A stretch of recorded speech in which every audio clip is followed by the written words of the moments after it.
place on the lake until sometime tomorrow, probably late Sunday afternoon. Of course, that could change if things went the way Brie thought they might. His friend and business partner Greg Ramus was up there with him, at his own lake house a stone's throw away.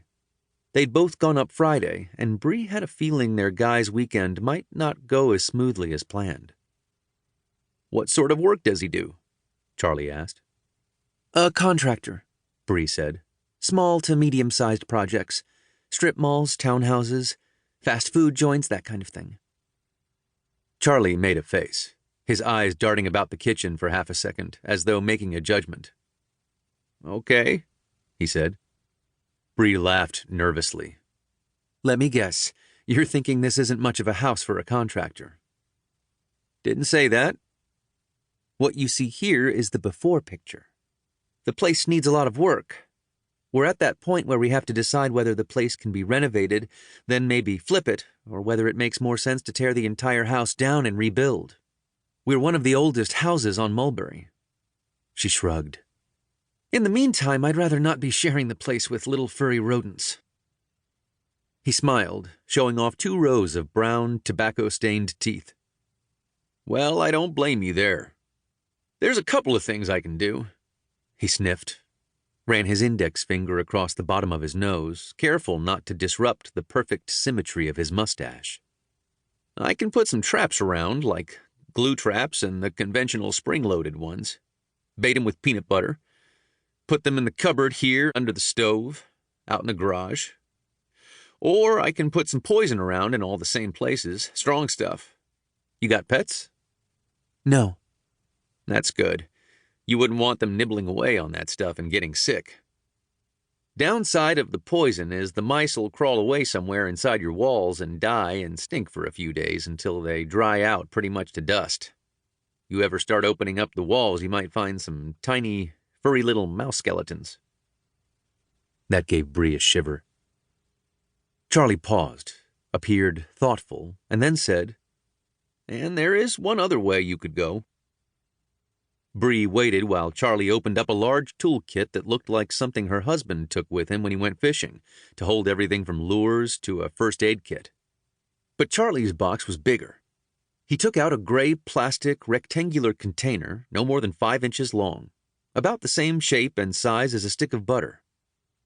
"You see, there's this little door at the end," he said.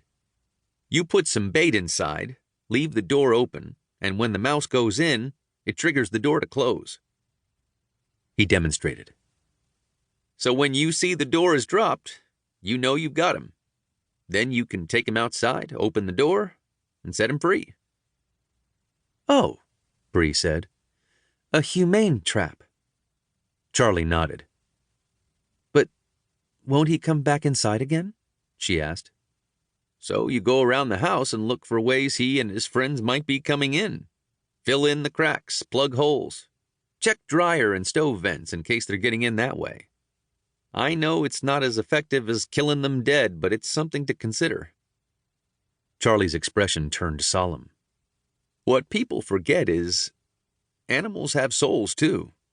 Whether it's us, a dog, a cat, even some lowly mouse. We're all God's creatures, you know." Brie said, "That's an interesting philosophy from someone in your line of work." He shrugged.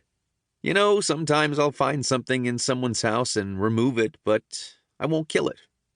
And I won't set it free either in the woods or whatever. I'll keep it and take care of it." "What, in a cage?" Charlie nodded. "I got lots of little critters I look after. Feed 'em, nurture them." "Well," Brie said, not sure what to make of that. "Anyway, back to business. I don't know for sure whether you've got an infestation or not, so let me ask you this.